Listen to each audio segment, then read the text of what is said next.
যে মেয়েরা কথায় কথায় ডিভোর্স নিতে চায় তাদেরকে বলি, একবার যদি ডিভোর্স নামক দাগটা আপনার সতীত্বে লেগে যায়, আপনার যে ক্ষতি হবে গোটা পৃথিবীর তত বড় ক্ষতি হবে না।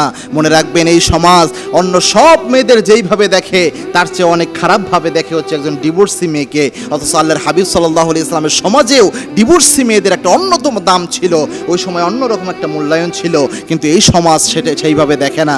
এই জন্য প্রিয় বোন, সামান্য যদি মনোমালিন্য হয়, সামান্য যদি সংসারে গ্যাঞ্জাম লাগে, অল্প মনোমালিন্য কখনো ডিভোর্সের পথকে বেছে নিয়েন না, ডিভোর্সের দিকে যেতে চায়েন না। মনে রাখবেন, ডিভোর্স যখন আপনার হয়ে যাবে আপনি বুঝতে পারবেন এই পৃথিবীর কতটা কঠিন আপনার জন্য।